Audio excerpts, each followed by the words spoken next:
Bueno, en primer lugar, quiero darles la bienvenida a ustedes por estar acompañándonos en esta segunda edición de Jóvenes Talentos. Y luego, por otra parte, me voy a presentar rápidamente para que sepan por qué exactamente estoy yo aquí haciendo esta labor de presentación del acto de Jóvenes Talentos en su segunda edición. Pues lo cierto es que yo hace un año estaba como estaban hoy las compañeras y los compañeros, con esos nervios también y con esas ganas de hablar, como una más, como una invitada más. Y afortunadamente hoy tengo el orgullo y el placer pues, de ser la que presenta el acto. Entonces, mi nombre es Daniela Curbelo, por si no os lo dije, y me acompañan hoy estas personas a las que ahora presentaré con más atención y con más detenimiento para que ustedes también las conozcan. Con la segunda edición del encuentro Jóvenes Talentos, la Fundación Caja Canarias vuelve a presentar un espacio abierto al diálogo y a la reflexión, visibilizando la labor de personas jóvenes de Canarias que están desempeñando su actividad en las islas a través de diferentes ámbitos, con el fin de compartir experiencias que sirvan de referencia e inspiración tanto al resto de la juventud, pero como a la sociedad en general. Estamos en un momento de nuestra historia, y esto es una reflexión personal, en el que el poco tiempo que dedicamos a escuchar las vivencias de otras personas es prácticamente a través de las redes sociales. Y además esa información no debe ser mayor que 2 o 3 minutos, porque si no pasamos al siguiente reel con bastante facilidad. Afortunadamente, el encuentro que nos convoca hoy en el Espacio Cultural Caja Canarias nos da la oportunidad de recuperar ese aspecto presencial y no virtual que, en mi opinión, como les digo, es más necesario que nunca. Para ello nos acompañan Arima León y Lucía Grimaldi, Héctor León y Álvaro López, y Mamadou Cámara y Cande Sila. Yo me siento realmente afortunada de poder alegar este ratito con ustedes, porque además tengo la impresión de que voy a aprender muchísimo con estas conversaciones, como seguramente le sucederá al público asistente. Gracias por su presencia y bueno, yo les pido a ustedes un fuerte aplauso para todas y todos ellos.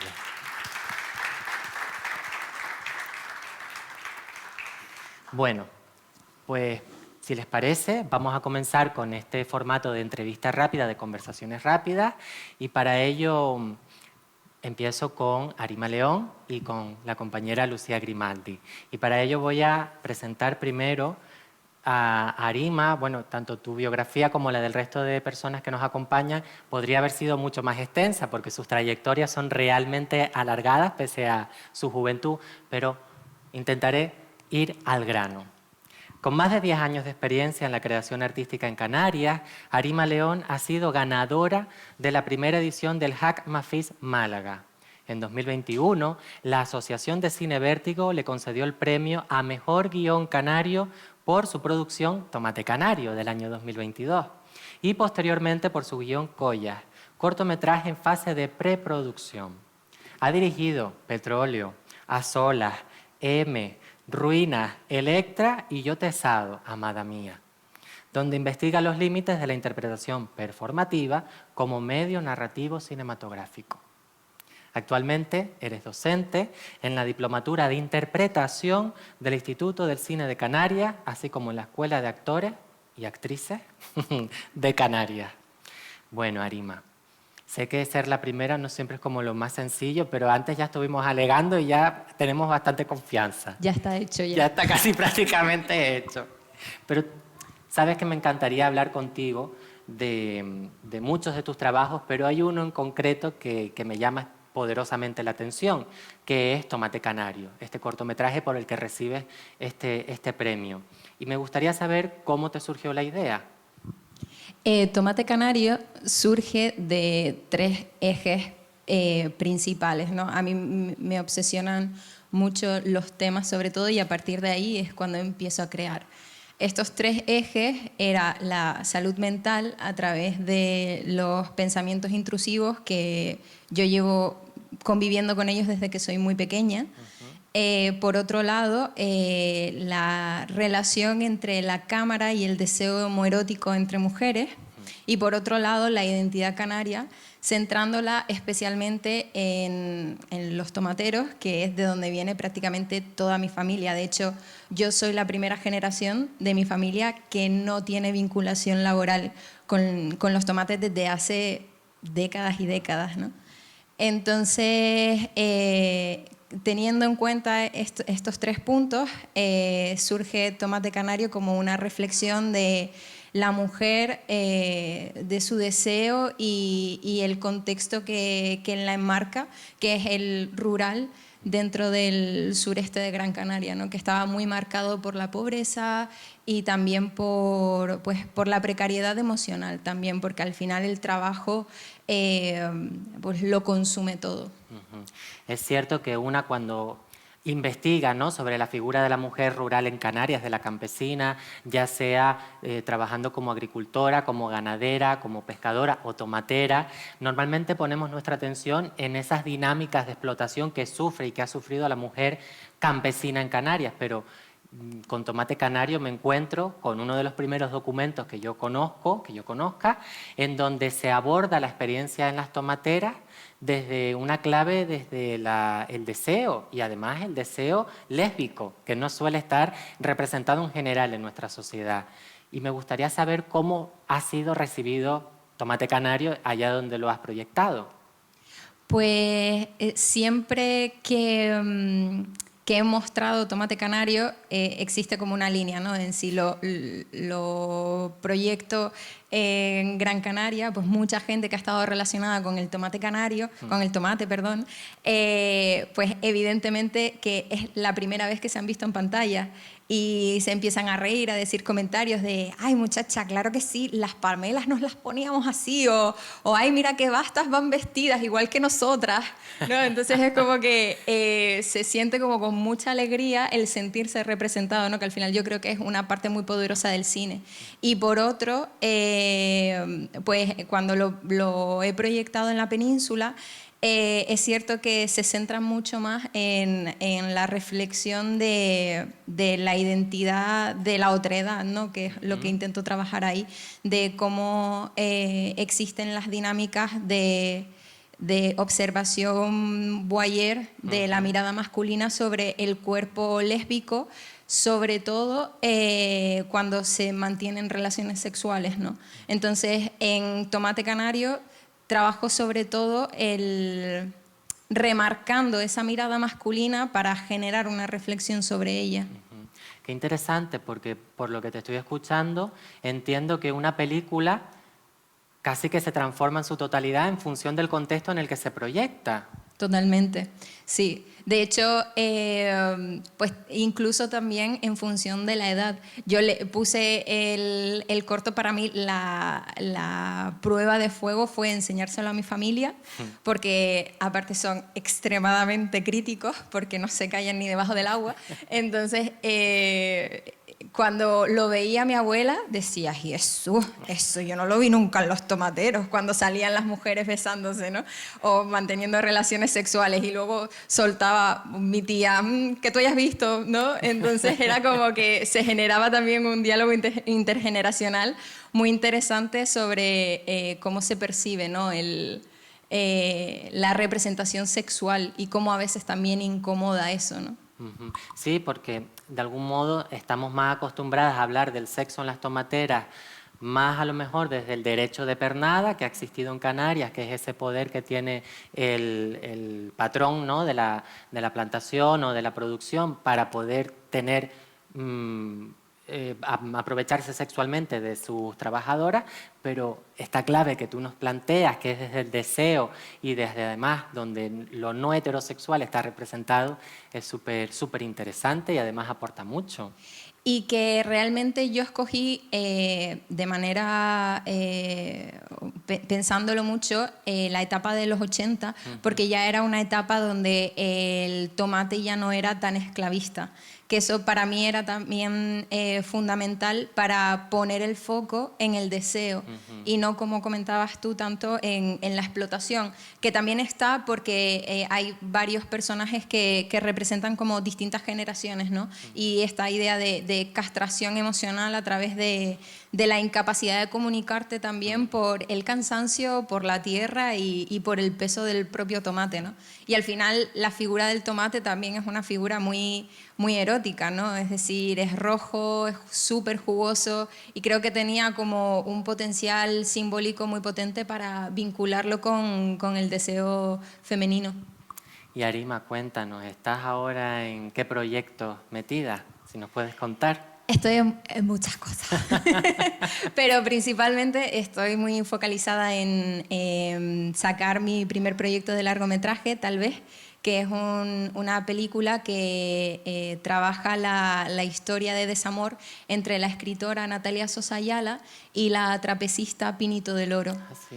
Entonces, pues es un proyecto que se ha llevado mis 20 prácticamente, empecé con 24 años y este año cumplo 31, así que ha sido un proyecto muy, muy complejo de sacar adelante porque, bueno, al final estamos en periferia, también el cine es un arte muy burgués, entonces cuando vienes de clase trabajadora es muy difícil hacerte un hueco ahí porque las escuelas de cine cuestan 10.000 euros al año y eso para mí, por ejemplo, que mi padre era albañil y mi madre limpiadora, eso era inviable, ¿no? Entonces, pues ha sido muy costoso poder intentar sacar la cabeza en la industria, ¿no? Y que confíen en ti para poder hacer un proyecto de más de 1 millón de euros. Wow. Y para también no morirme de la frustración con este primer proyecto, después de tantos años, también estoy desarrollando un proyecto que se titula Tierra, que estoy desarrollándolo en el laboratorio Isla Ventura, que trata sobre el movimiento obrero en el sureste de Gran Canaria a propósito de la parcería y de todo el movimiento que hubo ahí para reivindicar y luchar y sacar adelante los derechos que tanto costó sacar, ¿no? Pues Arima, estos 2 proyectos que nos mencionan pintan súper bien, o sea que yo por lo menos estoy como con muchas ganas de que salga, así que Muchas gracias. gracias. Y si te parece, pasamos a hablar ahora con Lucía Grimaldi. Voy a leer también tu biografía para que el público te conozca un fijito más. Eres licenciada en Cinematografía y Artes Audiovisuales en Time, Transforming Art Institute. Actualmente estás realizando la especialización de Dirección de Fotografía, ¿verdad? Apasionada por la composición y la luz, Lucía Grimaldi trata de inmiscuirse en proyectos que realmente la conmuevan, ya sea esto debido a una cuestión estética como narrativa, realizando piezas que incluyen cortometrajes, vídeos publicitarios o fashion film, entre otros. Y en la actualidad también trabaja en el departamento de cámara en rodajes de ficción y publicidad.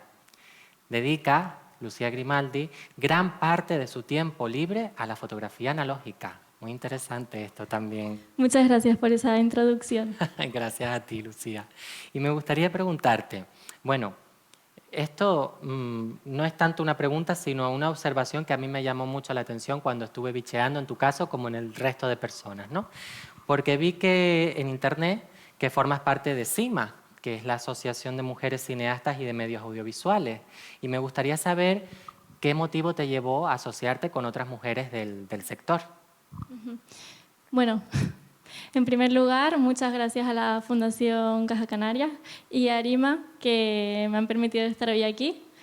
Arima, que me vas a matar, pero es una persona que admiro mucho como directora y como mujer. Y creo que es muy necesario que existan espacios como este donde podamos hablar y dialogar de nosotras y de nuestro trabajo. Bueno, respecto a tu pregunta, yo me hice socia de CIMA porque cuando acabé la carrera de cinematografía, muy pronto sentí ese vértigo de introducirte en el mercado laboral audiovisual, que no es nada fácil, y yo siempre había querido ser directora de fotografía porque me apasiona la iluminación, la composición, incluso esa parte técnica de las cámaras, pero claro, es un poco difícil introducirse en esto y básicamente a mí lo que me aportaba CIMA, esta asociación, es más visibilidad. Y bueno, por cierto, para quien no lo sepa, que CIMA es una asociación que fomenta la representación igualitaria de hombres y mujeres en el sector audiovisual. Y bueno, ellas también organizan muchas actividades y eventos que lo que te hace es como, bueno, favorece un poco el networking entre nosotras, entre las mujeres de diferentes departamentos, y poco a poco así nos vamos ayudando. Porque un poco lo que te hace entrar en la industria es tener contactos, oportunidades y la posibilidad de equivocarte. Que esto para mí es lo más importante, porque realmente creo que la manera de desarrollar una carrera como directora de fotografía es teniendo la posibilidad de aceptar muchos proyectos, diseñar la estética visual de una pieza, ejecutándola y equivocándote. Pero muchas veces los jóvenes no tenemos las oportunidades estas de equivocarnos. Y yo en mi caso, hablando solo de mi experiencia, el hecho de ser mujer pues a veces me ha hecho sentirme como un poco ignorada frente a mis compañeros directores de fotografía. Y por eso me hice socia de CIMA. Fíjate que este comentario que le acabas de dedicar a Arima, ¿no? Este gesto cariñoso, también es otra forma de responder lo que te preguntaba, ¿no? Porque es cierto que muchas de nosotras recurrimos a la ternura, a la amabilidad y al cariño entre compañeras para crear esas redes de las que tú hablas. Totalmente. Y esto que acabas de hacer, a mi opinión, también es un gesto de esa importancia de las redes de afecto cuando se trata de poblaciones pues invisibilizadas o discriminadas dentro de un sector. Cambiando un poquito de tema, Lucía, te interesa la fotografía analógica, como acabo de comentar, y me gustaría saber si crees que su proceso, que no tiene nada que ver con la inmediatez de un móvil con el que sacamos una fotografía, nos permite entender las imágenes de una forma pues distinta, ¿no?, a como las entendemos hoy en día con esa inmediatez con la que convivimos con las imágenes. Sí, sí, totalmente. De hecho, yo cuando quise aprender más en profundidad sobre la fotografía, intenté un poco dejar de lado la cámara digital y sacar únicamente fotos en analógico, porque yo creo que lo que ocurre en la fotografía analógica es que cada fotografía adquiere más valor, porque al final sabes que si solo puedes sacar 36 fotos con un carrete, pues obviamente vas a cuidar mucho más el encuadre, la composición. Incluso te vas a plantear si tiene sentido hacer una foto. Te preguntas, ¿merece la pena hacer esta foto? Porque, y eso es algo que hoy ya no hacemos casi, hacemos fotos casi automáticamente. Y yo particularmente, que soy una romántica de la fotografía analógica, creo que no tiene nada que ver el proceso de captación de una imagen en digital que una imagen en analógico, porque al fin y al cabo cuando haces una foto analógica, esa imagen se queda reflejada en un material físico. Ese momento dura apenas un segundo, pero la imagen se queda adherida a un material para siempre y eso es un proceso que con el digital, los teléfonos móviles, se está perdiendo totalmente. Pero bueno, que yo también saco muchas fotos con mi teléfono, no te voy a mentir.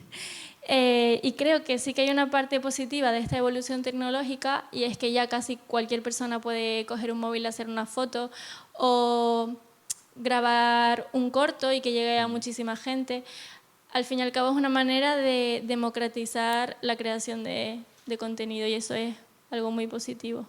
Yo me atrevería a decir que hay gente en el público que entenderá perfectamente esto que comentas de ese valor de la fotografía cuando teníamos que llevarlas a imprimir o cuando a revelar, mejor dicho, y luego conservarlas en el álbum, ¿verdad? ¿No? Cada fotografía antes era un tesoro. Y el dinero que te gastabas, ¿no?, haciendo cada fotografía. Y hoy, fíjate, los móviles y las galerías llenas de cientos y cientos y cientos de imágenes. Cómo en pocos años ha cambiado nuestra relación con ella.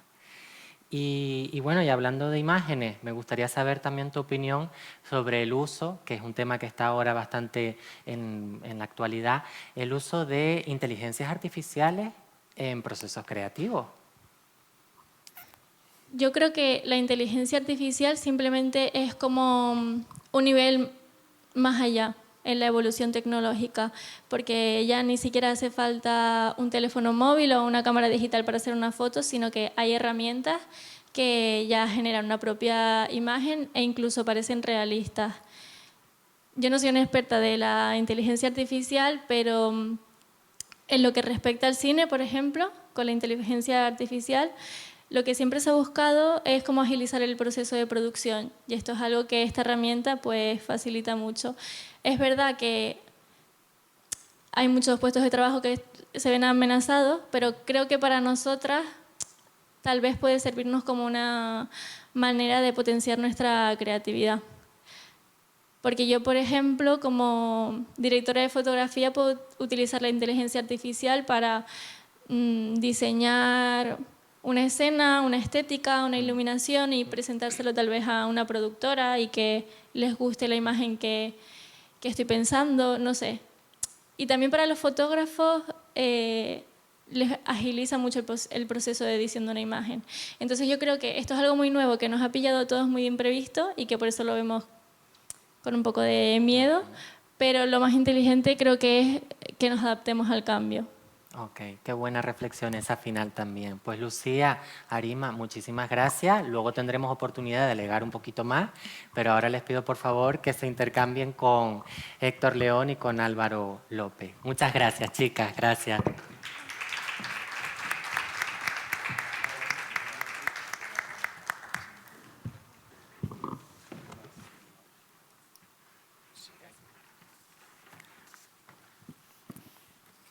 Bueno, cambio de luz y todo, ¿vieron?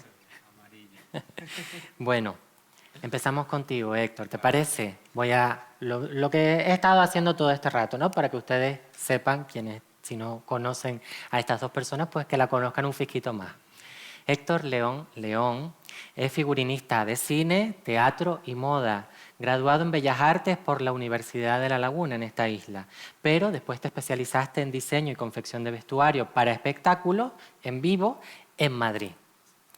Actualmente dirige su propia marca especializada en diseño de vestuario y ambientación llamada Flower y ha trabajado como vestuarista tanto para producciones y servicios de películas internacionales como en producciones locales, dirigidas, por ejemplo, por María Benia, con su largometraje Circe, o por Pablo Borges, con Isla Errante. Entonces, Héctor, después de conversaciones previas que mantuvimos y que yo personalmente te agradezco, pues para poder conocer mejor tu trabajo, me gustaría saber si a profesionales como tú se les permite desarrollar puestos creativos o de dirección en las producciones audiovisuales que se ruedan en Canarias, estamos hablando, o por el contrario, en su mayoría, esos servicios son servicios técnicos a la orden de creativos que vienen de fuera de Canarias.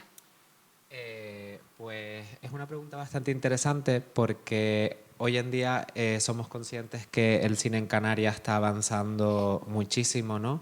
Sobre todo, digo avanzando muchísimo y lo podría decir entre comillas porque bajo mi punto de vista creo que avanza en producciones cinematográficas internacionales que vienen con muchísimo dinero, con muchísimo patrocinio y que ya vienen de una industria súper desarrollada. ¿Qué pasa? Que si lo ponemos en contraposición con las producciones que se están generando aquí en Canarias, es decir, comentando que son de aquí, generadas aquí, producidas aquí, por artistas de aquí, no podemos hacer la misma comparación porque están completamente opuestos. No reciben los mismos presupuestos ni reciben las mismas subvenciones y ayudas que reciben estas grandes producciones internacionales. ¿Qué pasa? Bajo mi punto de vista, como profesional del sector en el mundo del vestuario, por un lado me viene súper bien que vengan estas grandes productoras y estas grandes películas internacionales a rodar aquí porque me facilita poder trabajar en un cine mucho más grande, mucho más ambicioso y poder participar de películas que si no, no podría participar si no me encontrara en Estados Unidos o en grandes capitales como pueden ser Londres, París, Madrid. Entonces creo que por un lado es interesante el poder tener el privilegio y el poder reconocer que estando en la periferia y estando desde Canarias, que es donde quiero vivir y de donde me identifica, puedo trabajar de ello y puedo participar de esa industria. Entonces, ¿qué pasa? Como bien haces en tu pregunta, eso tiene un hándicap y es que muchas veces estamos preparados profesionalmente para ejercer puestos creativos, pero son unos puestos creativos que muchas veces están lejos de nuestras manos. ¿Por qué? Porque esas productoras ya vienen cerradas de fuera, ya vienen con creativos de mucho renombre, pero como siempre les saco el lado positivo, lo interesante es que puedes trabajar de una manera mucho más fácil, sin muchos competidores, como te podrías encontrar en Madrid o en grandes capitales europeas, con grandes diseñadores, grandes estilistas, grandes directores o actores y actrices que vienen aquí y que tienes la suerte de poder trabajar con ellos directamente de una manera como mucho más... Digo fácil, tampoco es fácil, tampoco es que tú quieras trabajar de ello y entres a la industria y ya está. Pero considero que sí que es mucho más fácil que si, por ejemplo, te encontraras en Londres y tuvieses a miles de personas que se dedican a lo mismo que yo, que serán igual de buenas o mejores y que habría más competencia para acceder al sector. Entonces podríamos decir que es una moneda con dos caras, ¿no? Exactamente, creo que es decir, que es una moneda de dos caras. Y creo que claramente hay que potenciar, subvencionar y ayudar infinitamente más a los creadores canarios, al cine canario, para que esos creadores, creadoras y emprendedores puedan potenciar ese talento y realmente podamos competir con estas grandes, es decir, podamos competir con esta industria. Es decir, no nos podemos olvidar que ahora en Gran Canaria se va a hacer un proyecto que se llama Dreamland, si no me equivoco, que es para traer esas grandes producciones no solo a grabar paisajes, sino también a grabar interiores. Entonces creo que se le debería de dar ahora un poquito más de cabida al cine canario para que también pueda utilizar esas instalaciones que encima que están en nuestra tierra también puedan ser usufructo y uso nuestro. En eso estamos totalmente de acuerdo, Héctor. Y quería preguntarte además, porque vi que hace unos días estuviste en mi pueblo natal, en Buenavista del Norte, como parte de la programación de Buenavista Diversa, del Festival Buenavista Diversa, y sé que hiciste al menos unas cuantas cositas, varias actividades, pero me gustaría preguntarte en concreto por una pieza que se titula Las mujeres del ayer han construido las mujeres que somos hoy, que hiciste en colaboración con la Asociación de Mujeres Purahualó. Sí. ¿Qué nos puedes contar de esta pieza, Héctor? Pues mira, principalmente contarles que esa semana, que eso lo presenté la semana pasada, estuve trabajando con el colectivo Purahualó durante 2 semanas. Ha sido de las experiencias más gratificantes que he tenido durante todo este año, porque sinceramente no me encontraba en un punto anímico, emocional positivo. Y trabajar con este grupo de mujeres que tienen diversidad de edades fue para mí como un chute de energía, un chute de apoyo. Realmente me encontré en un sitio acogido, respetado y valorado. No sé, fue maravilloso.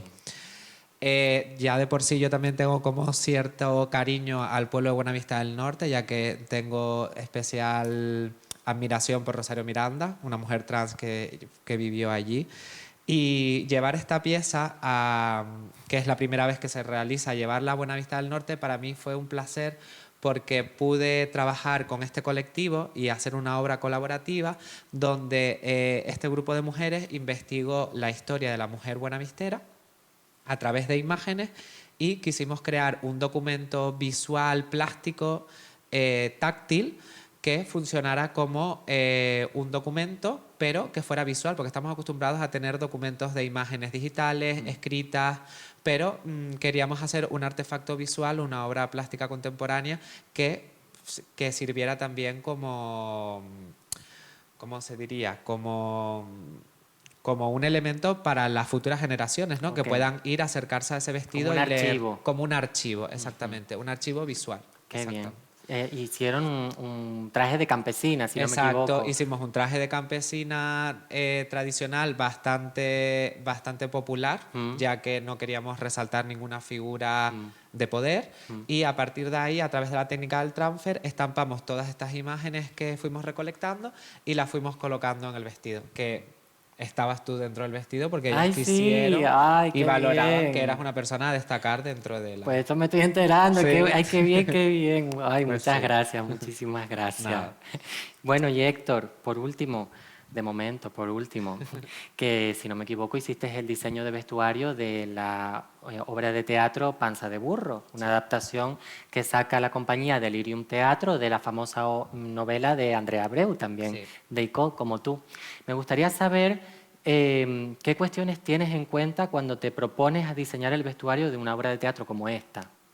Pues la verdad es que la obra de teatro Panza de Burro es muy especial para mí, ya que parte del libro de una de mis mejores amigas, que es Andrea Abreu. Y hacer el diseño de vestuario para Panza de Burro para mí ha sido más intenso que hacer otros diseños de vestuario, porque soy el figurinista oficial de Delirium y ya he trabajado varias producciones, pero en esta en especial para mí ha sido como coger un billete de avión, irme a mi infancia, revivirla, analizarla y viajar con ellos hasta la creación del vestuario. Y la verdad es que ha sido un proceso maravilloso que ojalá me encantaría volverlo a repetir. Y súper intenso porque he tenido que releer la obra, que ya la conocía bastante, pero desde el punto de vista de imaginarme esos vestuarios, que debo decir que ya lo tenía muy pensado, ¿no? Desde que la leí. Sí, sí. Pero ha sido un proceso súper bonito. Además, hemos hablado en conceptos como la escala IFI. La obra está un poco hablada en ese lenguaje, desde lo grotesco, desde lo mundano, desde el barrio, desde nuestras raíces. Entonces, la verdad que la construcción de los personajes para mí ha sido ver a mis abuelos, a mis padres, a mis tíos, a mis primos, a mis amigos, reconocerlos, entenderlos visualmente y trasladar eso luego al teatro y con las condiciones que el teatro requiere, ¿no? Porque requiere unas condiciones de vestuario específicas. Pero la verdad es que ha sido un proceso súper bonito. Qué interesante. Bueno, no sé si alguien de aquí habrá visto ya Panza de Burro. Si no es así, sé que van a seguir ahora en julio. Yo tengo entrada para verlo ahora el 20 de julio Para arriba Leal. en el Teatro Leal. Y ya después de saber esto que me has contado, voy a verlo de una forma totalmente La diferente. verdad es que está teniendo un éxito tremendo, están agotando entradas, Sí. por ejemplo en el Leal ya hacen doble pase Sí, ok. y la verdad es que está teniendo un éxito bastante bueno. Estupendo. Pues Héctor, muchísimas gracias. A ti. Y pasamos ahora a hablar con Álvaro López Hernández, también natural de Ico de los Vinos, como Héctor, y desarrolló Álvaro su pasión por la fotografía desde muy pequeño. Una vez finalizados sus estudios de bachillerato, se trasladó a Las Palmas de Gran Canaria para cursar la diplomatura en dirección de fotografía, que acabas de finalizar en el Instituto del Cine de Canarias. Actualmente, a sus recién 21 añitos, ¿será? Se prepara Álvaro para comenzar su andadura en el mundo laboral. Álvaro. Sí, pues ¿qué tal? Buenas noches a todos. Nada, agradecer también, como lo hacía Lucía Arima, pues a Héctor también la oportunidad de estar aquí y de compartir pues las experiencias que en este corto periodo, digamos, de que ya me estoy empezando a meter en el mundo laboral y de fotografía, pues puedo compartirles. Como tú bien decías, pues acabo de terminar la diplomatura y ahora pues estoy en un punto en el que empiezan a salir algunas ofertas laborales, quizás no todas orientadas a la rama de la cinematografía, pero contento porque yo vengo del mundo de la foto fija, siempre he hecho fotografía tradicional, digamos. Y la verdad que pues esos pequeños proyectos que he ido desarrollando, sobre todo en mi pueblo, en Ico, han ido cogiendo forma y pues la gente pues te empieza a conocer, te empiezan a avisar para algunos trabajos y demás. Y bueno, pues yo vengo un poco del mundo, toda mi relación con el arte parte de mi abuela y pues a través de ahí empecé desde muy pequeñito, siempre llevaba una cámara conmigo pues a todo el tipo de actos que se desarrollaban en el pueblo, procesiones, fiestas populares y tal, y me encantaba siempre dejar el documento gráfico, ¿no?, para la posterioridad. Y después ya me empecé a meter pues, en proyectos, por ejemplo, los preparativos de Semana Santa. Me encantaba siempre fotografiar todas esas cosas porque considero que al menos en el entorno nuestro del norte, de Ico, Buenavista, Los Silos, uno ve cómo va yendo cada vez hacia detrás, ¿no? Y ve que no hay relevo generacional, que es algo totalmente entendible porque la sociedad pues cambia, se transforma, evoluciona, pero sí es verdad que a mí me gustaría dejar grabado en el recuerdo pues esos últimos trazos de lo que posiblemente acabe siendo pues todas esas festividades y tradiciones que esperemos que duren lo más posible, pero que probablemente muchas de ellas terminarán por desaparecer, ¿no? Y puedo preguntarte, que me genera mucha curiosidad, ¿En qué sentido tu abuela fue esa influencia artística, esa primera influencia que comentas? Pues mira, yo siempre lo digo, al final cuando naces en un pueblo y te crías allí, digamos que prácticamente de los pocos centros artísticos que puedes encontrar, pues es la iglesia. Y mi abuela en este caso siempre ha estado muy vinculada a ella, es camarera de una imagen, entonces la verdad que todo lo que parte del mundo artístico pues bebe de ella, ¿no? Y pues a raíz de ahí ya pues te empiezas a meter en otras cosas, pero esa es un poco pues la raíz de todo, ¿no? Qué interesante lo que comentas, porque es cierto que en los pueblos, la gente que somos de pueblos, de zonas rurales de Canarias, encontramos no solamente como zonas de culto, como espacio de culto, la iglesia o la parroquia o la ermita, sino también como un espacio de representaciones artísticas, Sí. de encuentro, de comunidad también disidente, que es muy interesante Sí, también sí. hablar de cómo las personas, al margen de esa heterosexualidad o normatividad, nos encontramos en cofradías, en parroquias, en sí. ermitas y creamos una comunidad. Eso es un tema Sí, muy un interesante, tema, como seguramente sí, ya sí. conocerás, además. Sí. La verdad que eh, eh, quizás desde fuera da la impresión como que dentro de la iglesia solo existe esa normatividad que acabas de comentar y tal, pero para nada es así. Ahí está muy bien representada por por la sociedad hoy en día, diversa y pues respetuosa en su conjunto y que trabaja y colabora dentro de ella activamente. Sí. Y Álvaro, me da mucha curiosidad saber qué proyectos como director de fotografía has sacado adelante o con cuáles estás ahora mismo metido, en qué proyectos estás ahora. Sí. Pues mira, como director de fotografía como tal, han sido pues únicamente los cortos que hemos desarrollado en el Instituto del Cine, del que Arima es profesora. Pero sí es verdad que como, por ejemplo, participé en uno que personalmente es el que más me gusta, Triángulos Rosas, que se estrenó en el año 2022. Pues en ese proyecto yo realicé la foto fija, que consiste pues en retratar, no es un making of exactamente de lo que fue el rodaje, sino también es pues establecer posibles ángulos de plano antes del tiro de cámara, también pues los retratos que quedan del proyecto de las personas que intervienen en el documental. Y pues fue una producción que me gustó mucho porque la hicimos entre tres amigos. Borja Lynch fue el director, Eliezer Adán se encargó de toda la parte de la producción, de la grabación y demás. Y yo pues estaba ahí como pieza de apoyo foto fija, pero también colaborando, aportando mi visión junto con la de ellos dos. Y la verdad que es un proyecto que desarrollamos entre los tres y me quedé muy contento con el resultado para hacer la primera experiencia así, digamos, más seria, ¿no? de lo que es un rodaje. Triángulos Rosas, que para quien no lo sepa, es una cinta que recoge el testimonio de varias mujeres transexuales de Tenerife, ¿verdad?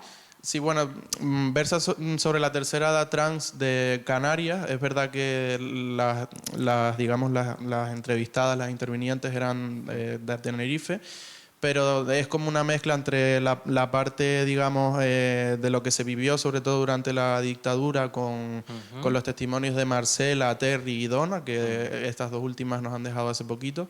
Y luego está la parte también, digamos, desde la administración, desde la política, que ha luchado por conseguir esos derechos, y está representada por Carla Antonelli, Juan Fernando López Aguilar y por Jerónimo Saavedra, que también nos ha dejado recientemente. Pues Triángulos Rosas, como los otros títulos que han ido ya saliendo de las personas con las que estamos hablando, con las que ya hablé anteriormente y con las que seguramente saldrán de nuevo alguna información, ustedes vayan apuntando y vayan para luego poder bichear en sus casas, porque son materiales que yo les doy mi palabra que son realmente interesantes y oportunos en los momentos en los que estamos, además, que no vamos a hablar exactamente de esto porque podríamos estar aquí hasta mañana, pero creo que son más necesarios que nunca esa memoria de la que tú hablas. Pues Álvaro, Héctor, muchísimas gracias por esta conversación. Luego tendremos oportunidad de seguir y les pido por favor que hagan este intercambio con Mamadou y con Cande.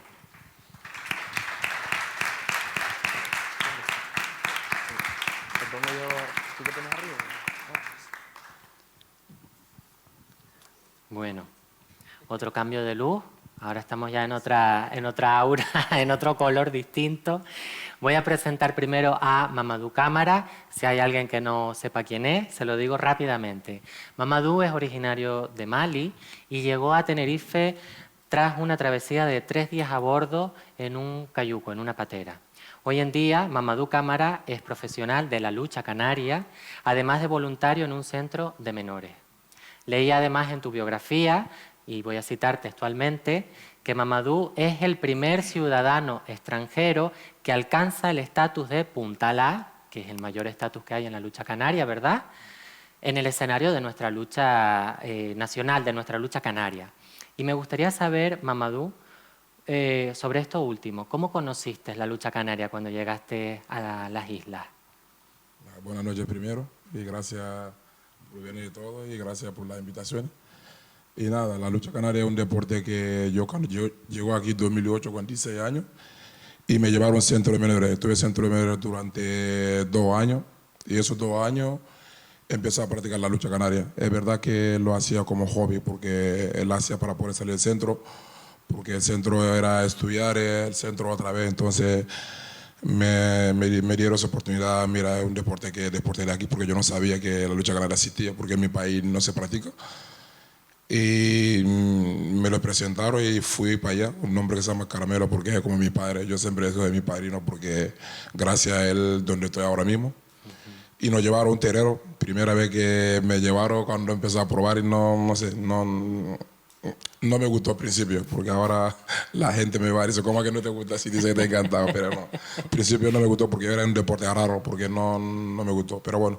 Ahí empezó poco a poco y empezó a destacar, empezó a gustarme bastante, la verdad, porque es un deporte que ahora mismo yo diría para mí es el mejor deporte del mundo porque tiene un respeto, una nobleza que no vea. Y ahí empezó a destacar, estuve durante 2 años ahí practicándola poco a poco, cada vez me daban bien. Cuando cumplí 18 años iba para Francia porque tengo familia en Francia.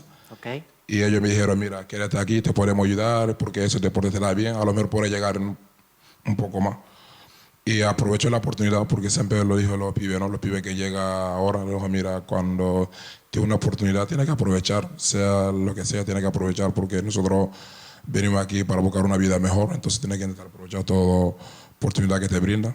Y la aproveché y nada, a raíz de ahí empezó a destacar poco a poco y ahora mismo soy uno de los mejores puntales en Canarias aquí y más destacado, en verdad. Es que se te reconoce como el pollito de Bamako, ¿verdad? Que es capital de Mali. Sí, ese es un apodo que me pusieron mi presidente, que se llama Marco. Es verdad que cuando llega la lucha canaria todo el mundo tiene un apodo y a mí me dijeron que soy pollo de Bamako y ahí se quedó. Ok. Comentas que en Mali no existe un deporte parecido al de la lucha canaria, pero tengo entendido que en Senegal sí, ¿verdad? Que hay como bastantes similitudes entre la lucha senegalesa y la canaria. Sí, en Senegal sí, porque Senegal, yo sabía que en Senegal existía, pero en Mali no existía. Es verdad que la lucha senegalesa de lucha canaria son igual casi prácticamente. Hay algunos reglamentos que cambian un poquito, pero es verdad que sí, es parecido bastante. De hecho, hay muchos chicos que llegaron ahora en patera como yo, que practicaba la lucha senegalesa en Senegal, y ahora están practicando la lucha canaria y lo están dando bastante bien.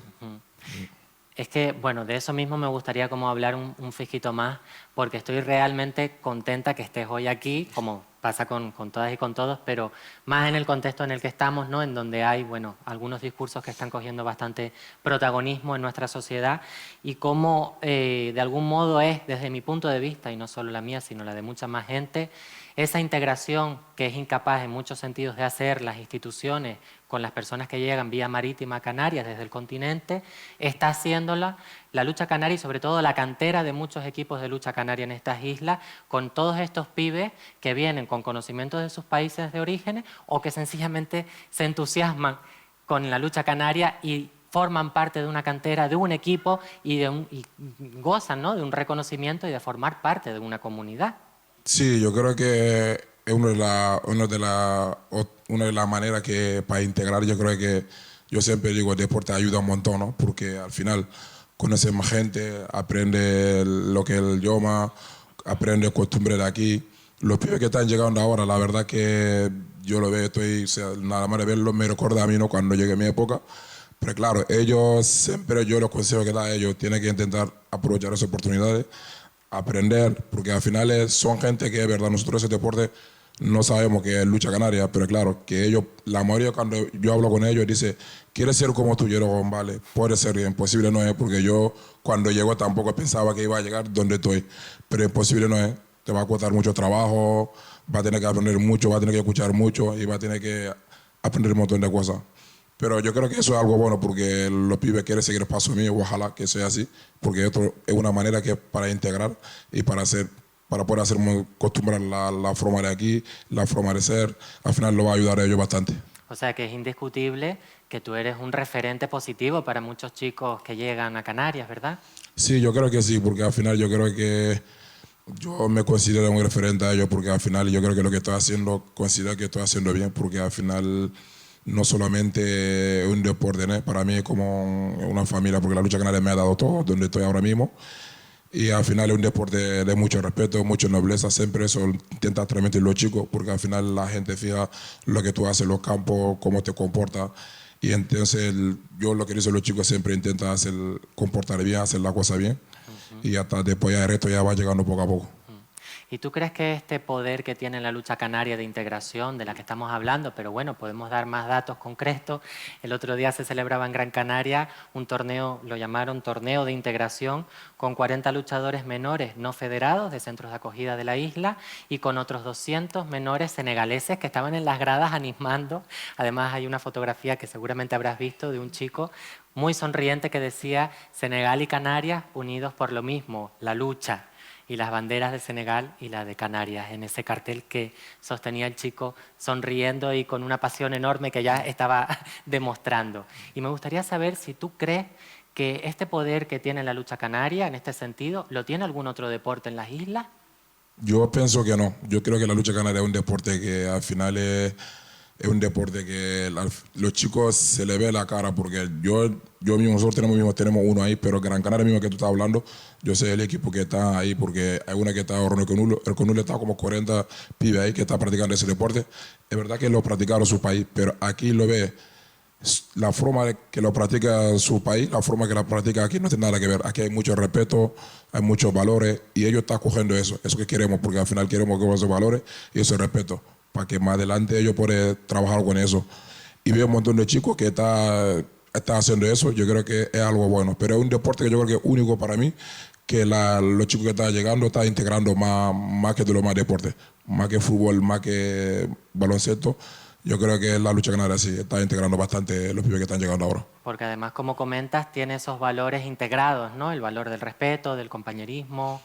Exacto, porque es un deporte que se trata de eso, porque al final es individual cuando tú sales a luchar, pero al final es un equipo, ¿sabes? Porque tiene que ver ese equipo, tiene que ver esa unión, tiene que ver ese respeto. Si no hay eso, no hay nada. Entonces, claro, cuando los chicos entran a esos grupos así y al final se acaba integrando, acaba aprendiendo un montón de cosas. Estupendo. Pues Mamadou, muchísimas gracias por responder a las preguntas. Y ahora, si te parece bien, voy a hablar con tu compañero, con Cande Sila, Gracias. a ti, Mamadou. Se los presento también a Cande, que llegó a las Islas Canarias también desde Mali, el mismo país que Mamadou Cámara, y pasó varios años en un centro de menores, estudiando y aprendiendo español. Ahora, Cande Sila se dedica al boxeo, un deporte que le ha gustado desde pequeño, desde su infancia, y que siempre quiso practicar. Concilia sus entrenamientos y las competiciones con su trabajo en un centro de migrantes mayores de edad. Cande, ¿qué tal? Buenas noches. Pues primero, gracias por la invitación. Yo estoy muy bien. Y yo llego aquí en Isla Canaria y vengo de Mali. Y llego aquí en Isla Canaria, en Tenerife, con 15 años y tuve 3 años en el centro de menores. Y estaba estudiando por la tarde y por la mañana entrenaba. Y no había tiempo cuando salgo de entrenamiento a las 11 y iba a hacer taller y a ponerme a estudiar. Y pues por la tarde a las 2 y tenía que ir a clase. Y pues sigo así casi 1 año y medio y practicando boxeo así. Y empezó porque desde el pequeño me gustaba. Y pues cuando estuve en el centro de menores y me dijeron que los menores no pueden practicar boxeo y no dejaba. Pero yo hablaba con ¿cómo se llama? La directora del centro y si puede apuntarme en el boxeo porque me gustaba. Y me dijo, vale, sin problema, pero no tienes que meterte en problemas porque que hay muchos chicos cuando llegan aquí y cuando se meten en un deporte de contacto así y si aprende un poco, empieza a tener problemas en la calle. Yo le dije, vale, lo acepté y me apunté. Todo el día por la mañana iba a internar y por la tarde clase. Y llevo así poco a poco aprendiendo hasta que llego casi 1 año y medio. Y pues yo le dije a mi entrenador cómo me veo un poco y yo le digo, me gustaría competir. Y me dijo, sí, bueno, habla con el centro y a ver si te dejan. Al final me dijo, porque la directora me dijo, pues al principio no me dejaba, porque no puede, dice que no puede competir. Porque es un deporte de contacto porque tú eres monero y te puede hacer daño y cualquier cosa, pues ella tenía que ser responsable. Y me dijo que bueno, que va a hablar con la directora a ver si me dejan. Pues hablé con él y tenía que firmar algún documento y para poder competir. Y mi primera competición y fue, la verdad que me gustaba y estaba muy emocionado y porque tenía una oportunidad y tenía que aprovecharlo, me gustaba. Y me dijo que si tú quieres pelear, pues vamos, y digo, vale. Y mi entrenador me echaba mucho mano y me ayudaba un montón. Y así empecé a competir y poco a poco y hasta ahora y tenía como más o menos, ahora tengo 8 peleas, como más o menos 2 derrotas y quedé como, participé en campeonato de Canarias, pero al final perdí en la final y quedé como campeón de Tenerife. Okay. Me gustaba mucho, pero bueno. Entonces, llevas 1 año y medio compitiendo, ¿verdad? Sí, llevo casi 1 año y medio, no, 1 año y medio, no, como 8 meses compitiendo. Y ya eres campeón de Tenerife. Sí, soy campeón de Tenerife y subcampeón de Canarias, pero sí. Pues, Cande, tienes un futuro bastante brillante, ¿eh? Por lo que ya estás empezando a demostrar. O sea que, en ese sentido, como también hablábamos antes con Álvaro, ¿no? Que aunque sean Sí. trayectorias las de ustedes por su juventud más cortita, Sí. como dice la canción, despacito. Despacito se llega siempre súper lejos. Sí. Y quería preguntarte concretamente, Cande, sé que, bueno, en el boxeo existen más referencias de deportistas negros y negras que a lo mejor sucede en la lucha canaria, o al menos de momento. Y se me viene a la cabeza Mohamed Ali como uno de los grandes referentes, a lo mejor, de deportistas de boxeador que no sean blancos. Pero me gustaría saber cuáles fueron tus referentes o cuáles son tus referentes en la actualidad. A mí creo que me gustaba Mike Tyson. Ajá. Sí, porque me gustaba cómo peleaba y por eso casi siempre cada vez que me gusta ver un video de boxeo y pongo a ver a él y me gustaba cómo boxeaba y por eso me encantaba. ¿Y ya lo conocías desde Mali, desde que estabas en Mali?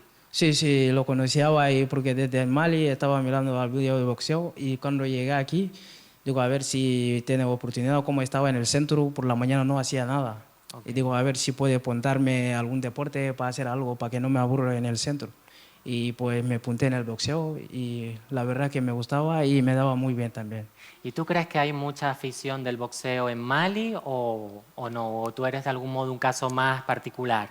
No, en Mali no practicaba mucho el boxeo. Ajá. Sí, creo que aquí hay mucha gente que había empezado, hay otra persona que de Mali, estaba como isla de Canarias también y practicaba boxeo. Ok, pues Cande, que me gustaría saber también, Sí. bueno, sobre tu trabajo en el centro de migrantes. Sí. Si de algún modo ves a otros chicos como tú interesados en este deporte. Vale, porque en el centro donde estoy trabajando yo ahora y hay muchos chicos porque hay mucha gente que le daba como miedo o no le gustaba mucho. Dice que como un deporte de contacto así y hay mucha gente que le gustan, hay otra que dice que no le gustan practicar, pero a mí me gustaba y digo, pues bueno, pero algo que no sabe, pero te da miedo como mira la gente y cómo están pegando tal y hay mucha gente que coge miedo por eso. Pero sí, la verdad es que una vez que tú lo practicas y tú ya tienes un poco de experiencia, te vas a gustar poco a poco.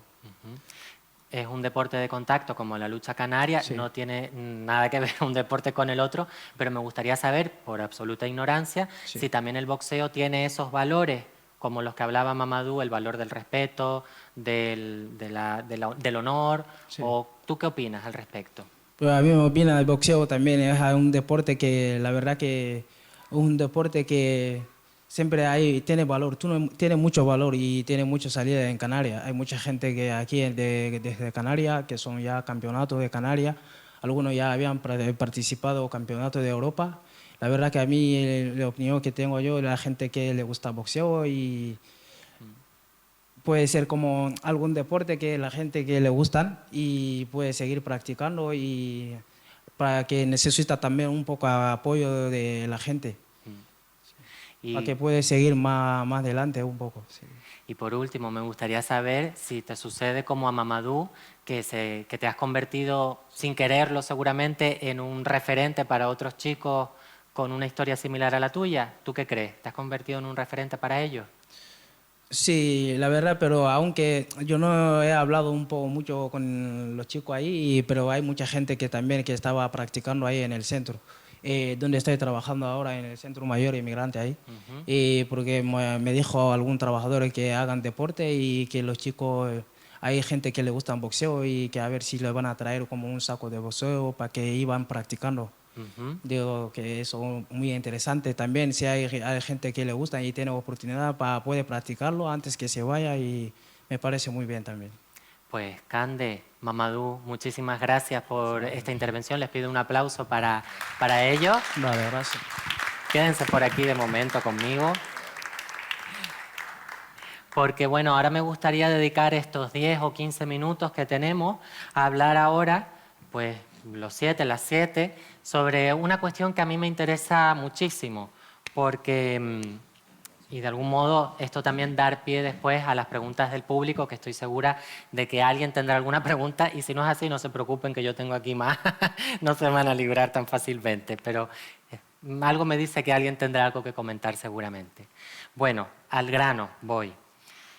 Me gustaría que abordásemos ahora brevemente una cuestión que a mí me interesa y creo que no soy la única.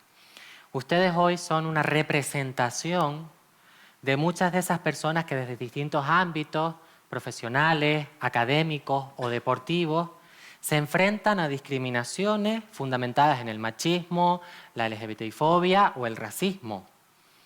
Y que sabemos, como decíamos antes, que siguen presentes en nuestra sociedad. Me gustaría saber y preguntarles cómo han sabido o cómo han podido ustedes afrontar estas discriminaciones, si fue individualmente o si buscaron apoyo en otra persona, si el silencio era una opción o no. Estas son las preguntas que les lanzo y que quien quiera arrancarse a responder será más que bienvenida. Bueno, yo empiezo Estupendo, gracias, rompiendo Arima. el hielo. Y a mí me gusta plantearme el reto del machismo y la misoginia de la misma manera que me enfrentaba en el colegio, porque yo siempre he sido muy preguntona y era muy empollona y siempre estaba poniendo en duda muchas cosas que me cuestionaban los profesores en el colegio y en el instituto. Entonces siempre caía mal. Y mi padre siempre me decía, vas a tener que estudiar el doble para que tu examen sea tan perfecto que no te lo puedan echar abajo. Entonces al final, para mí, el trabajo, particularmente en mi caso del audiovisual, siempre está en buscar la excelencia para poder conseguir llegar. Porque de otra forma no lo consigues, porque te intentan buscar siempre el fallo.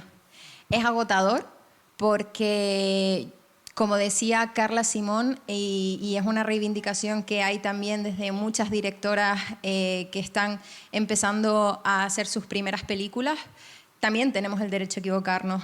Y también tenemos el derecho de hacer malas películas, tenemos el derecho a poder mejorar, porque no nacimos sabiendo. Pero a pesar de que sea tan cansino, ahora mismo desde mi posición, que además es ultraperiférica también, como comentaba antes, es como único veo que puedo llegar hacia ese punto donde otras quizás por territorio o por economía o simplemente por otros privilegios pueden llegar. Estupendo. Pues muchas gracias, Arima, por esa respuesta. ¿Alguien quiere añadir alguna otra cuestión? Yo, por complementar Lucía. un poco a Arima, yo nunca he sufrido una discriminación directa en mi trabajo, pero sí un poco lo que comentaba antes, sí que he notado como que a veces me han propuesto hacer menos proyectos, o un poco lo que decías, es como que a veces siento que tenemos un margen de error mucho más pequeño que los hombres, y eso es una realidad. Pero bueno, al final esto es algo que no te desmotiva, sino como todo lo contrario, lo que te hace es querer demostrar tu valía y tu talento. En principio esto es algo que tampoco tendríamos que hacer, ir por ahí esforzándonos más de la cuenta, pero actualmente es así. Y bueno, yo tengo suerte de tener muchas amigas en el camino y también ser socia de CIMA, y muchas veces compartir con ellas las experiencias que vivimos y darnos cuenta de que muchas hemos vivido situaciones similares. Eso te hace empoderarte mucho. Y yo creo que el silencio nunca debería ser una opción, porque al final yo creo que todas tenemos que contar lo que nos ocurre abiertamente, incluso las peores cosas que, bueno, las últimas noticias que han habido ahora de las violencias machistas que han habido en rodajes y así. Porque es la única manera que tenemos de que la industria avance hacia el lugar que queremos, que es básicamente un lugar más seguro e inclusivo. Muchísimas gracias, Lucía. ¿Quieren? Sí, Héctor, adelante, gracias. Yo, por ejemplo, tengo un punto de vista que dentro de mi sector, que es la moda y es el tema de la costura, el tema del vestuario, siempre me he sentido cómodo porque siempre ha sido un sector asociado a la mujer y es con las que me he sentido realmente siempre como protegido y confortado frente a estar en un sector masculino. Pero partiendo de esa base, que es un sector eso, principalmente desarrollado por mujeres o por personas del colectivo LGTBIQA+, una de las opresiones que vemos directamente dentro de nuestro sector es que, por ejemplo, si nos vinculamos al tema de la sastrería de teatro o al tema de la sastrería dentro del sector audiovisual, al ser ¿cómo se diría? Un ámbito, un departamento vinculado a la mujer, los salarios son más bajos. Entonces, si, en el cine creo que ya no tanto, pero tendría que debatirlo, no estoy tan segura. Pero si nos llevamos, por ejemplo, al mundo del teatro, lo sé a ciencia cierta, que cobra muchísimo menos una sastra de teatro o un sastre de teatro que el de departamento de luces, que el que está en maquillaje, el que está en cualquier otra área. Son el área que menos cobra, y trabajándolo y analizándolo con una profesora que lleva dedicándose a eso muchísimos años, me lo dijo muy claro. Dice: Héctor, esto es porque eso era el trabajo de la costurera, no se le daba mucha importancia, encima se asociaba a la mujer, pues todavía era un sueldo más bajo y todavía no se ha logrado equilibrarlo e igualarlo a otros salarios que están desarrollados por hombres, como puede ser el tema de lo que es la iluminación o el tema de maquinaria, que suelen estar más vinculadas a los varones, que gracias al trabajo de las mujeres hoy en día vas a un rodaje y te ves a un montón de mujeres ya en los departamentos de iluminación, en los departamentos de cámara, en los departamentos de maquinaria, en el teatro, y es distinto. Pero la diferencia salarial todavía existe. Qué importante esto que comentas, Héctor. Muchas gracias también. ¿Alguien más que quiera añadir? Hombre, Sí, yo mamá. quería destacar un poquito lo que es el tema del racismo, porque yo en verdad que nunca lo he sufrido. Pero yo creo que es un tema que al final yo siempre lo digo, la gente que me conoce, la gente que está a mi alrededor, yo tengo amigos que lo han sufrido, ¿sabes? Hay amigos que, mira, vete a tu país, viene aquí a quitar trabajo, no sé qué. Bueno, yo siempre digo, mira, mi caso sigue para adelante. Pero al final yo siempre digo, al final yo creo que nosotros no que elegimos, queremos venir aquí, ¿vale? Porque al final para estar 3 días en la patera o más, no sabes si va a llegar o no va a llegar, te la juegas porque no te queda otro, porque la situación del país te obliga a salir. Te sale con 16 años, algunos salen con 15, como Candé que sale con 15 años, y te viene aquí a buscar una vida mejor. Yo siempre digo, la gente que viene aquí, la mayoría, yo no digo todo porque hay de todo, algunos que vienen hacer lo que quiera, pero la mayoría que viene aquí, viene a buscar para poder mejorar la vida de nosotros, mejorar la vida de nuestra familia. Claro, la mayoría de gente no lo entiende, porque hay gente que no lo entiende. Yo siempre digo, la isla de Canarias, yo me siento siempre muy agradecido, porque es una isla que siempre, vaya donde vaya, la gente me apoya. Te hablo de mi deporte, la lucha canaria es un deporte que yo no he visto a nadie que me tire conmigo ni nada. El fútbol sí pasa, pero la lucha canaria es un deporte que nunca. Es más que yo soy única negro que digamos que está ahí, casi destacando, pero bueno. Es algo que yo creo que la gente tiene que dar en cuenta, que nosotros no que elegimos para venir aquí. Es algo que la situación de los países los obliga, tiene que venir. Y tiene que venir. Cuando viene aquí te dan cuenta que no habla ni el idioma, ni sabe leer, ni sabe escribir. Si tú me dices a mí, te viene a quitarme el trabajo, yo no te viene a quitar el trabajo. O sea, yo no te puedo quitar un trabajo. O sea, yo vengo de otro país que aprender el idioma, el leer y todo, te quita el trabajo a ti. O sea, no estoy quitando el trabajo que no quieras hacer, eso que hacen nosotros, porque necesitamos para poder ayudar a nuestra familia. Pero claro, es algo que siempre cuando veo en las conferencias lo recalquea, porque al final no es que elegimos, es algo que la situación nos obliga para venir aquí.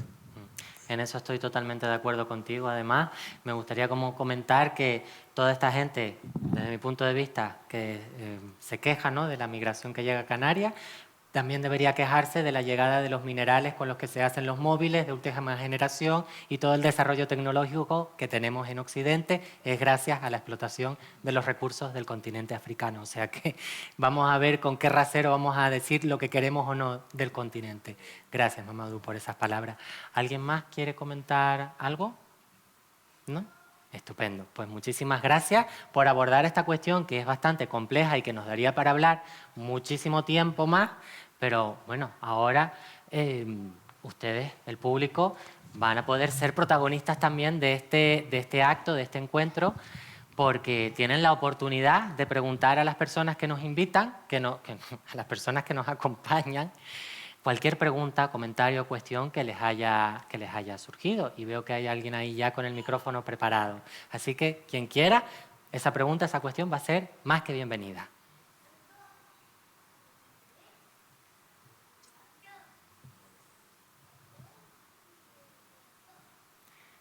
Si no hay ninguna cuestión, si no hay ninguna de momento, porque a mí siempre como que me gusta dar un poco de margen para hablar, yo tengo más preguntas. Podemos alegar aquí otro fisquito más. ¿Les parece que le deje un chance? A ver si les sale alguna pregunta, algún comentario. No se me vayan a cortar ahora, que estamos en familia, además. Estamos en completa confianza.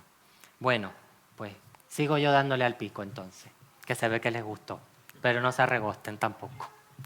Arima, me gustaría preguntarte, como directora de cine que eres, sobre el uso de espacios naturales en Canarias para la producción cinematográfica. ¿Qué opinión tienes al respecto de esto?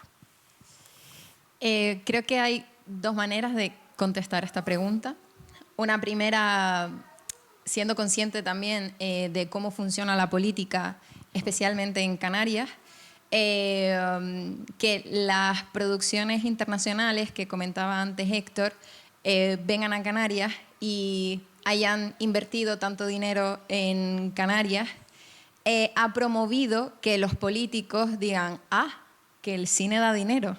Entonces, gracias a ese impulso y también al lobby que han hecho durante muchos años las empresas canarias, hemos conseguido una estabilidad de unas ayudas económicas que hoy en día son de las mejores a nivel nacional.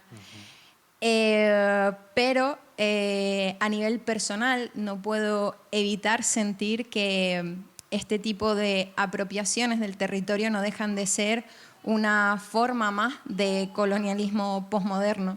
Es decir, estamos poniendo al servicio de la persona que viene de fuera, no porque venga de fuera, sino porque viene con unos recursos muchísimo superiores a los que tenemos aquí y que anulan totalmente las posibilidades de desarrollo en gran medida de las personas que estamos aquí tratando de luchar por sacar nuestros proyectos adelante.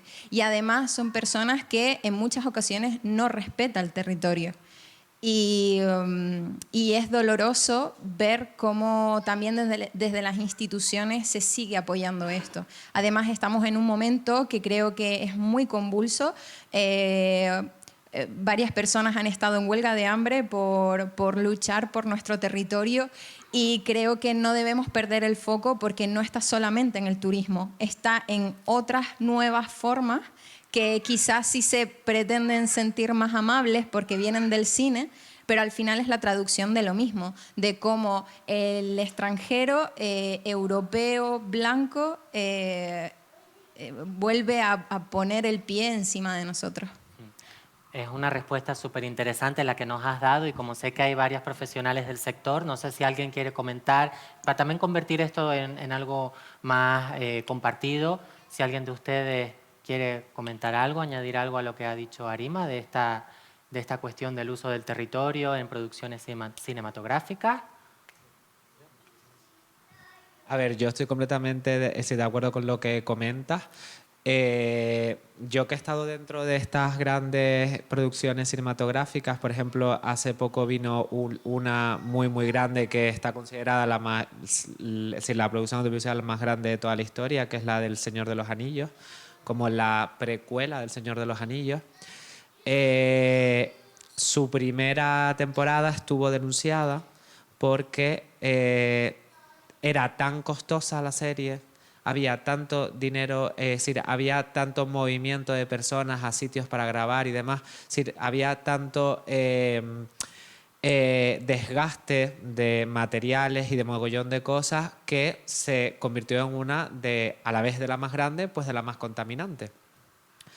Y entonces, participando dentro de la segunda temporada que se grabó aquí en Canarias, se vieron obligados a crear un departamento que ya lo vemos en muchas macroproducciones, que son el departamento de ecosostenibilidad.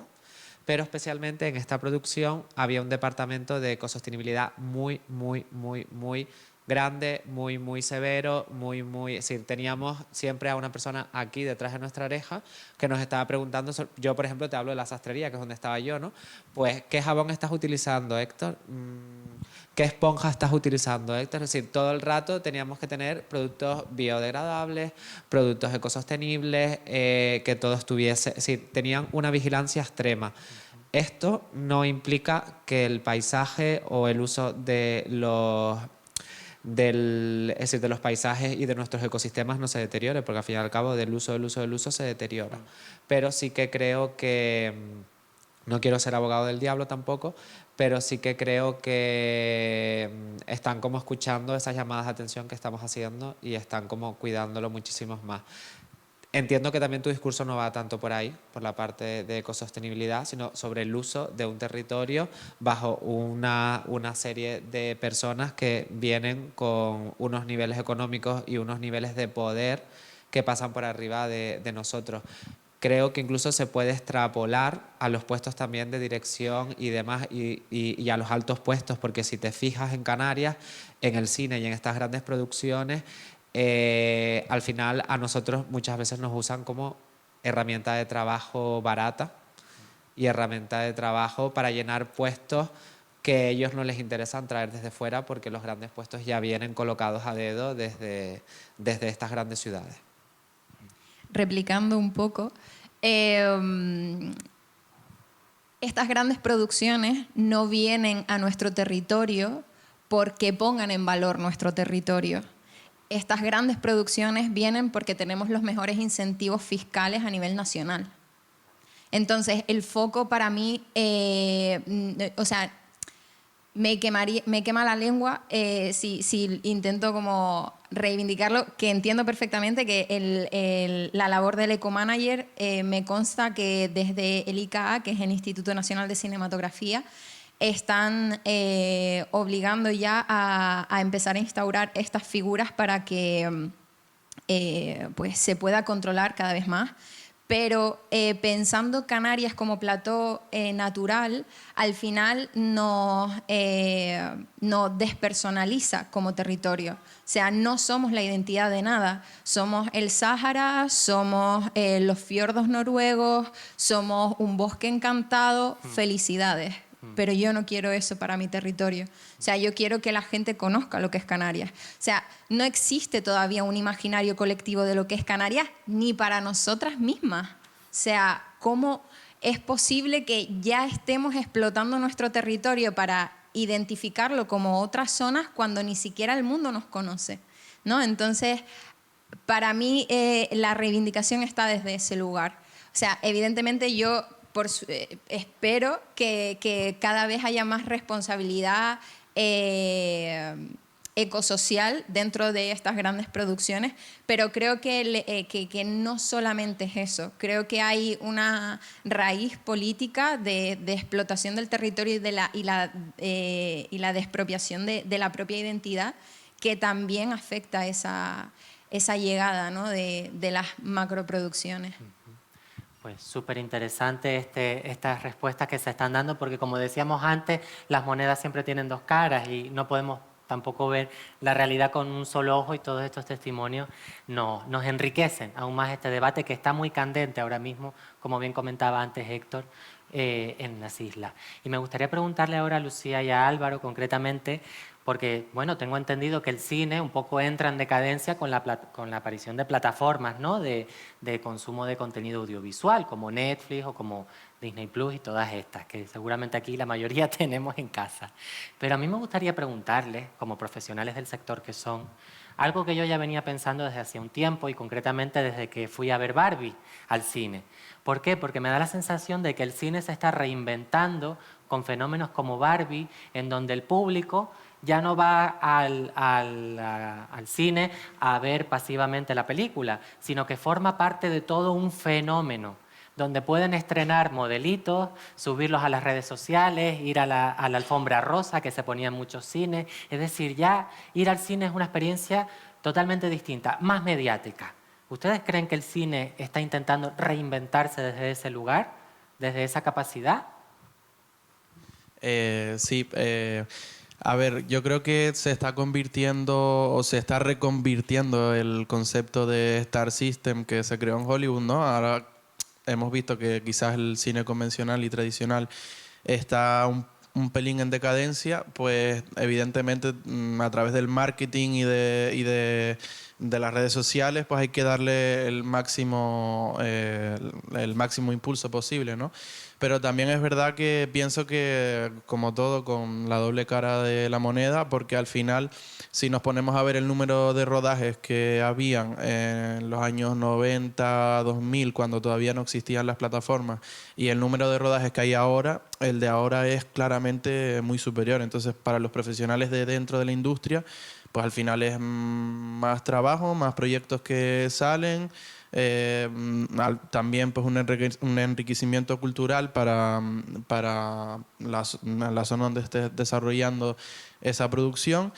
Y claro, por ejemplo, le escuchaba decir a Bayona que en Barcelona en los años 90 habían aproximadamente 98 o 100 salas de cine y que hoy en día solo quedan 28. Entonces es más de la mitad de salas de cine que han desaparecido. Y seguramente irá más. Sigue siendo el cine el lugar, digamos, de donde tú puedes apreciar una obra cinematográfica con la mayor calidad, pues por el sonido, porque al final no estás pendiente a distracciones, pero también vemos cómo muchos cinéfilos en sus propias casas terminan construyendo prácticamente un cine, ¿no? Que si te compras una buena barrera de sonido con un buen bajo, una televisión enorme. Entonces, al final es una doble cara. O sea, al final está perdiendo la meca, el templo del cine, pero está ganando esa democratización, ese puedo consumirlo cuando yo quiera. Entonces, bueno, creo que para unas cosas, creo que simplemente es un cambio, una transición, que para unas cosas ha sido positivo y para otras negativo. Gracias. ¿Y tú qué opinas, Lucía? Sí, yo estoy muy de acuerdo. Yo creo que, claro, ahora con la llegada de las plataformas hay como muchísima competencia y sí que algo que no pasaba antes es que tú no podías ver, por ejemplo, a Margot Robbie, no podías ver su Instagram, no podías asociarla a otra cosa más que a los personajes que ella hacía. Entonces ahora sí que se está como vinculando mucho la parte del personaje, la película y la narrativa con pues todo el tema del merchandising y pues todos los beneficios económicos que se extraen a través de una película.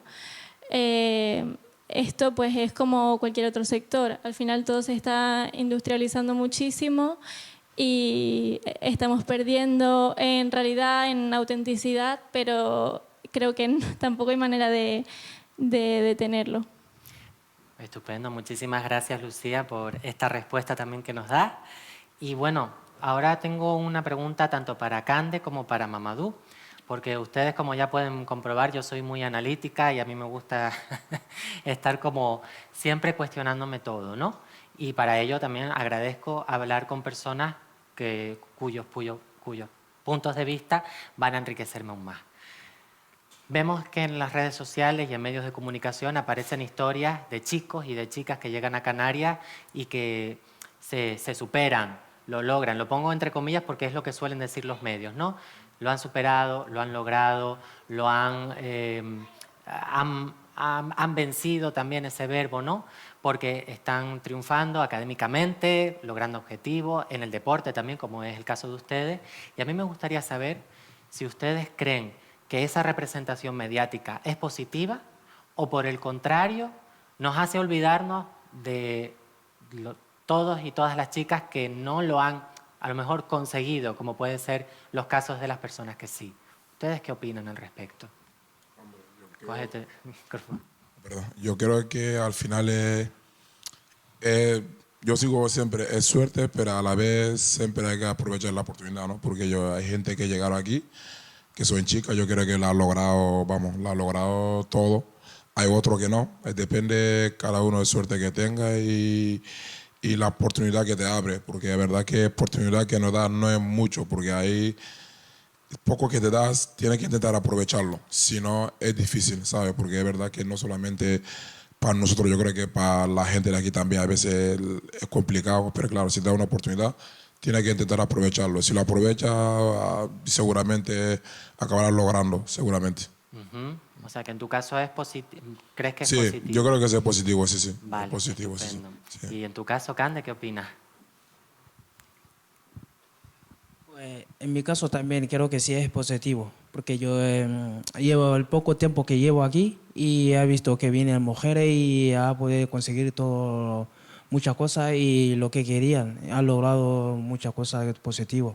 Porque han venido muchas mujeres aquí y ha podido conseguir y su trabajo y ya está y todo. Han podido estudiar y ha aprendido español también. Esto como todo el mundo, nosotros igual que los hombres y tiene que aprovechar la oportunidad que tiene. Ejemplo que si la gente que viene aquí era mayores y no tiene oportunidad para ir al centro de menores para poder estar ahí, el tiempo que tú puedes estudiar, aunque sea para aprender algo o para practicar algo que quiera. Pero hay mucha gente que no tiene esa oportunidad. Pues si alguien consigue esa oportunidad, yo creo que tiene que aprovecharlo también, como tanto las mujeres y como los hombres. Ok, estupendo. Gracias, Cande. Y por último, bueno, a mí no me gustaría desaprovechar esta oportunidad de tenerte aquí, poder hablar contigo, Mamadou, porque bueno, es cierto que yo ya hace años que me interesa mucho todos estos debates que hay en torno a la canariedad. Y bueno, a quien le guste más o a quien le guste menos, tú representas uno de los iconos de la canariedad, siendo Puntalá, siendo Pollito de Bamako en este caso. Y bueno, lo habrás visto en redes sociales, en medios de comunicación, está a la orden del día todo lo que tiene que ver con la canariedad. Y a mí me gustaría saber si acaso a ti este debate te interpela o no te interpela como tal. Yo creo que no, porque al final yo creo que es un debate que a mí me gustaría estar aquí, porque siempre donde voy al final yo represento como soy, de donde vengo, y es importante, ¿no? Porque al final no te puedes olvidar de dónde viene. Yo creo que es bueno también representar a mi gente también. Yo creo que sí. Vale, ok. Te lo preguntaba concretamente porque yo al menos en el sentido en el que entiendo la canariedad también es muy crítica. Intento ser muy crítica, autocrítica además con las formas de representar, de hablar o de abordar esto que llamamos ahora canariedad como una identidad compartida.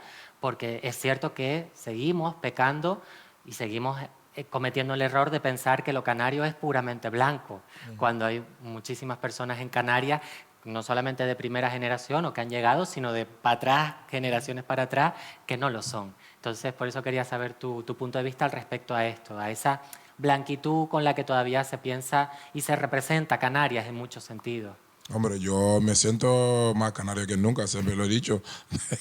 La gente me dice, es verdad que al final yo he pasado más mi vida, yo llego aquí con 16 años, ahora tengo casi 32 años, entonces he pasado más tiempo aquí, más que mi propio país.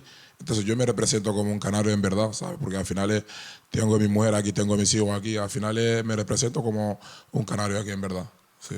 Estupendo, Mamadou. Pues muchísimas gracias por esa respuesta. Y bueno, vuelvo a encender las luces del público por si ahora sí hay alguien que quiera comentar algo, alguna cuestión que le quieran compartir ahora, y si no es ahora, pues puede ser después al terminar el acto, por supuesto. Ah, sí, hay alguien, estupendo. Bueno, lo primero agradecerles la sinceridad de los testimonios que nos han compartido. Como han nombrado que esto también pues, son necesarias las redes de apoyo, yo les lanzo una pregunta general y es si se tropezaron con una persona que quisiera o estuviera interesada en formarse y en trabajar de manera profesional de aquello que estudie en cada una de sus disciplinas, ¿qué consejo le darían a esa persona? Una pregunta muy interesante. ¿Quién se anima a responder? Arima. Depende de los recursos económicos que tenga, porque, por ejemplo, en el caso del audiovisual, como comentaba antes, es muy caro, porque las escuelas de cine oscilan precios de 5.000 euros anuales a 10.000 euros anuales, entonces eso no todo el mundo lo puede pagar.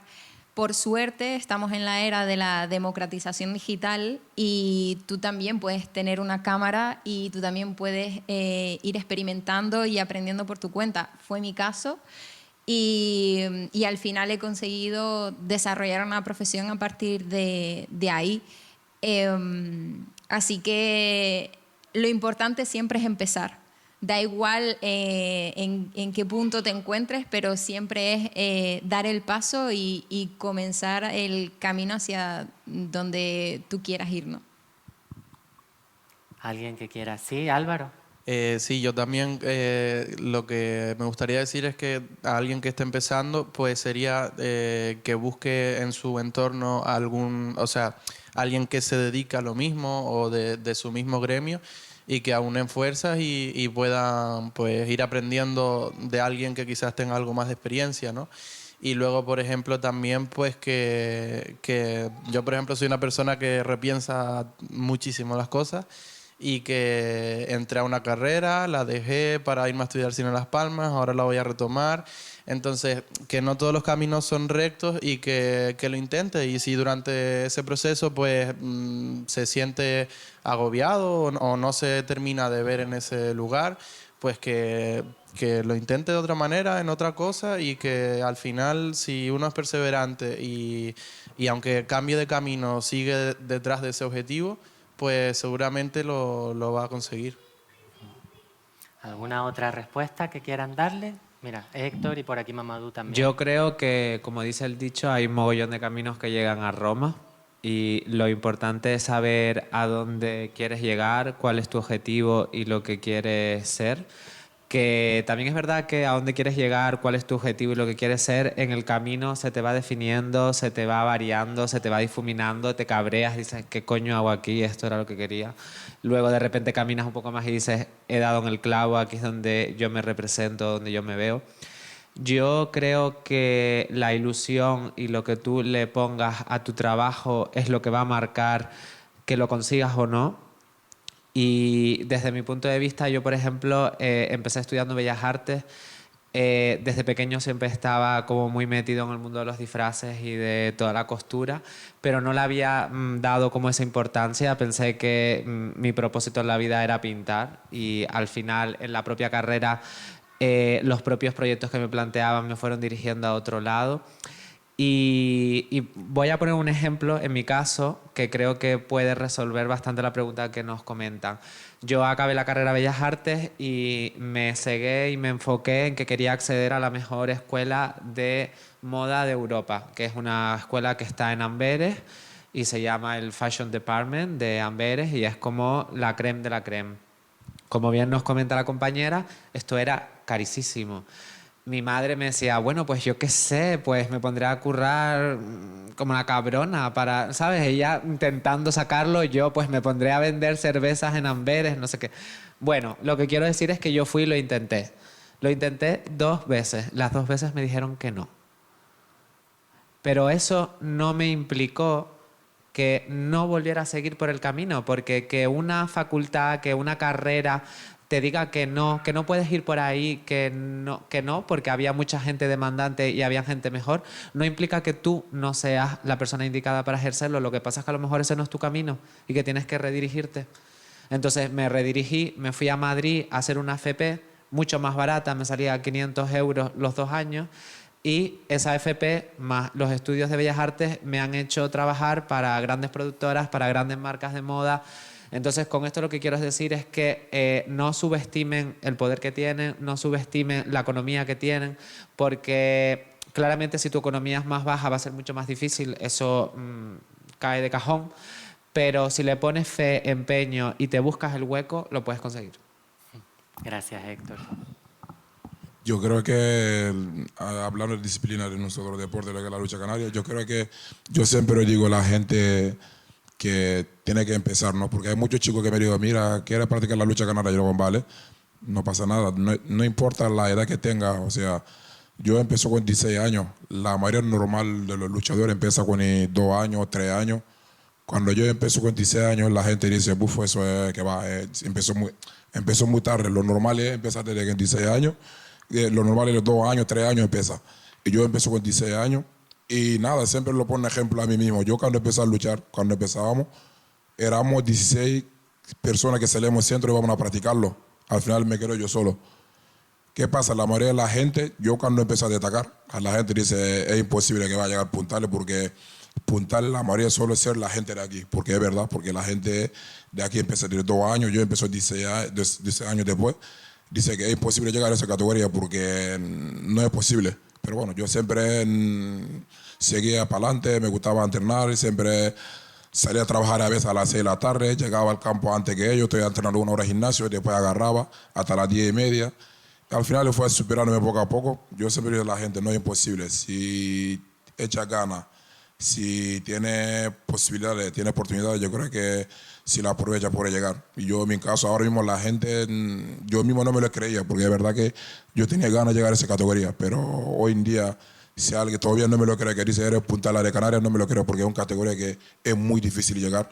La gente que sabe lucha sabe que es muy difícil llegar, pero bueno, al final llegué, que no es imposible.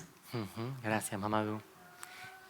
Sí, yo pues nada, quiero decir que en el mundo del arte muchas veces es como muy difícil detectar qué es eso que se te da bien.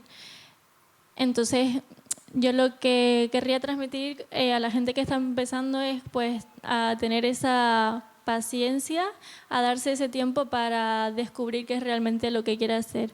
Y en todo ese proceso aprender lo máximo, estoy hablando de mi sector, de todos los departamentos, y porque yo, por ejemplo, me costó un poco de detectar qué es a lo que me quería dedicar. De pequeña me encantaba ser actriz, ahora me da un pánico horrible estar delante de las cámaras y me di cuenta que lo que realmente quería era estar pues, en el mundo de, pues eso, del cine, de los rodajes. Y poco a poco me di cuenta de que la fotografía era eso que siempre me había cautivado de pequeña, pero no supe detectar. Entonces, sobre todo, paciencia para descubrir poco a poco, con el tiempo que sea necesario, qué es realmente eso que te llena y que te conmueve pues a ser artista, por ejemplo. Gracias, Lucía. Cande, ¿te gustaría decir algo? Bueno, yo también voy a hablar de mi caso. El poco tiempo que llevé aquí, como 3 años y medio, y empecé a practicar boxeo. Y como empecé, pues no sabía ni cómo tiene que ponerme en posición. Y pues casi me desanimaba. La gente dice que pues, bueno, estoy empezando poco a poco. Y mi entrenador me dijo, era buena persona y siempre me apoyaban y me animaban también. Que si quiere algo, pues tiene que seguir adelante. Pues no es nada posible, son actores que intentarlo. Y pues yo me animaba y me observaba como en el espejo, tiene que mirar cómo se tira Y a veces cuando llego a casa, me pienso, digo, como me dijo eso mi entrenador, pues me daba la gana, me da gana y como seguir practicando y seguir entrenando. Y me dijo, pues si tú puedes venir a veces cuando estamos de verano y cuando acabe clase, iba a entrenar por la mañana y por la tarde. Y pues hay gente que estaba ahí antes que yo y que llevan más de 3 años ahí y nunca he participado en campeonato, eso me dijo el entrenador.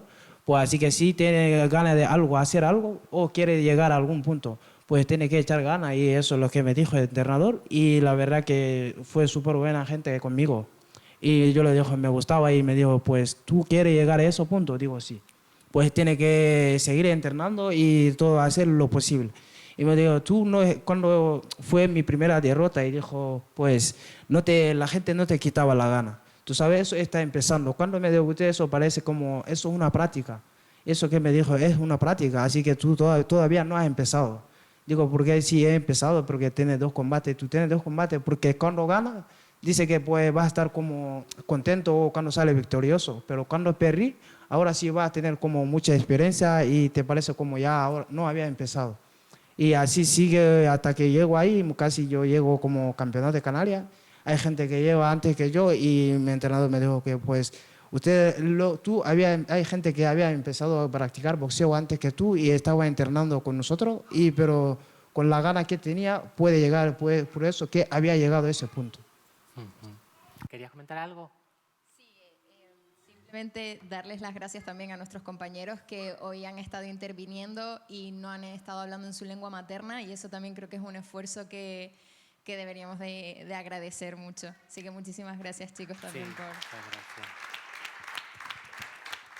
Bueno, pues lo dicho, terminamos esta edición de Jóvenes Talentos, agradeciendo a las personas, a las y los protagonistas de este evento, a la Fundación Caja Canaria, también a estas 2 profesionales intérpretes de la lengua de signos que nos han estado acompañando, a todo el equipo que hace posible que esto se haya realizado y, por supuesto, a ustedes, porque si ustedes no hubieran venido, esto no hubiera tenido sentido. Muchísimas gracias.